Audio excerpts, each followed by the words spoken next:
Dans votre trésor à présent, retour en France, on s'intéresse à vos achats et notamment à ce produit qui ne nous quitte plus, le téléphone portable. Aujourd'hui, nous posons deux questions. Ce produit ne pourrait-il pas être davantage écolo-responsable? Ça, c'est Justine Veil qui nous le dira. Et puis, serait-il possible d'en avoir un entièrement made in France? Nous avons enquêté. Il existe très peu de marques françaises. Alors, qu'est-ce que cela veut dire? Que font-elles? Comment travaillent-elles? Julien Duponchel, Soigny Thiebaud. Il est utilisé en moyenne plus de 2 heures par jour. Messages, appels, photos. Désormais, le téléphone portable ne quitte plus les mains des Français. Mais où est-il fabriqué?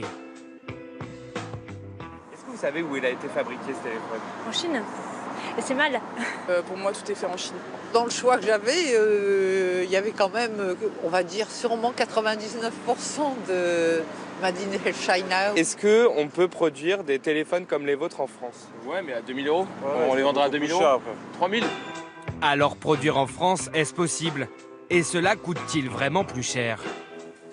Cette marque tricolore vend près d'1,5 million de téléphones chaque année. Et avant de les vendre sur le marché, c'est dans ce bureau que le téléphone est imaginé.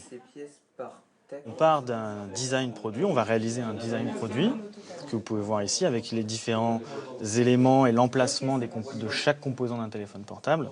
Ensuite, on va travailler sur les matériaux et les couleurs. Une fois le téléphone conçu, la fabrication est lancée, mais à l'étranger. C'est en Asie que se trouvent toutes les usines de la marque. Tous les composants sont fabriqués en Asie.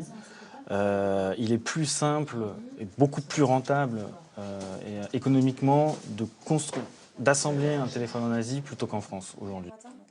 Selon cette marque, produire ces téléphones en France multiplierait leur prix de vente par 5. Pourtant, certains constructeurs ont fait le pari du Made in France et ont relocalisé leur ligne de production ici. Et c'est au Pays Basque qu'on fabrique ces portables. Car si toutes les pièces du téléphone viennent d'Asie, l'assemblage final, c'est en France qu'il se fait désormais depuis un mois. Et tout commence par cette simple carte, le cœur du futur téléphone. De machine en machine, des centaines de pièces informatiques vont y être soudées. Cette machine, vous avez les plus gros composants qui sont, eux, en bande et qui arrivent des fournisseurs.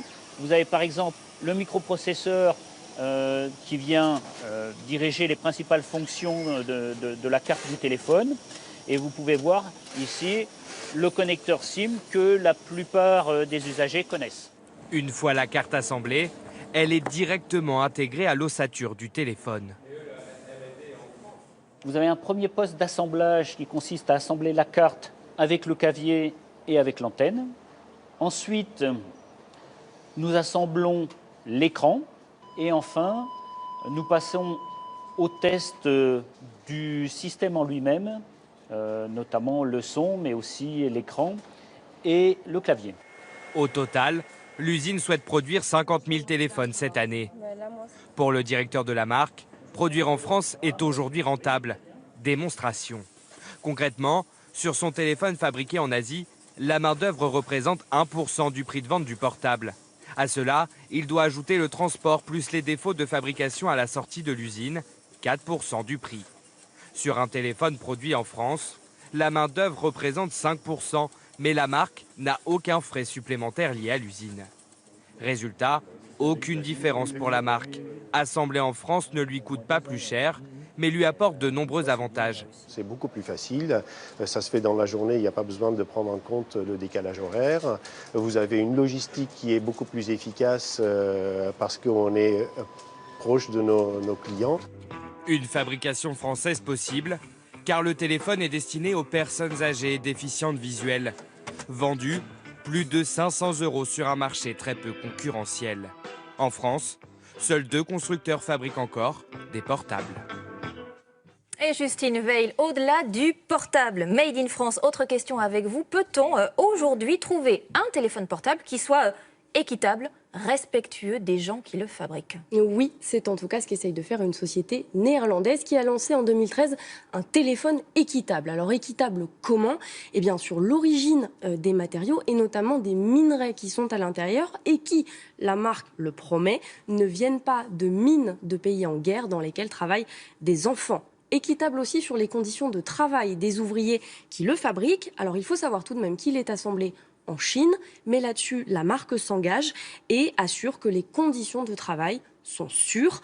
Évidemment, tout cela, ça a un prix, 525 € tout de même. Bon, ce téléphone donc est équitable, mais est-il écolo ? Alors en partie, mais pas totalement. Il est écolo parce qu'on peut par exemple remplacer certaines pièces soi-même en le démontant, écran, batterie, mais aussi les composants à l'intérieur. Ça n'est pas possible chez la concurrence et souvent on doit changer carrément tout le téléphone parce que la réparation est en fait hors de prix. Mais il n'est pas totalement écolo parce que les fameux minéraux dont on parlait qui sont à l'intérieur, eh bien cela on ne sait pas les recycler complètement. Donc écolo, pas totalement, mais en tout cas, c'est le plus écolo du marché. Bon, et moi, en tant qu'utilisatrice, est-ce que je peux rendre mon téléphone plus respectueux de l'environnement ? Mais oui, toujours, Marie-Sophie, il suffit bien sûr de faire quelques petits efforts. Alors, quand vous l'achetez, déjà, prenez-le d'occasion. Ça évitera d'avoir à en produire un de plus. Ensuite, gardez-le le plus longtemps possible. Ne le changez pas dès les premiers signes de faiblesse. Et d'ailleurs, si vous voulez augmenter sa durée de vie, limitez le nombre d'applications. Et s'il est déjà un petit peu ancien, eh bien, faites l'impasse sur les mises à jour. Elles sont souvent plus avancées technologiquement que votre téléphone et donc il n'arrivera pas à suivre et va être beaucoup plus lent. Merci beaucoup, Justine Veil. Si je vous demande maintenant qui crée en France 240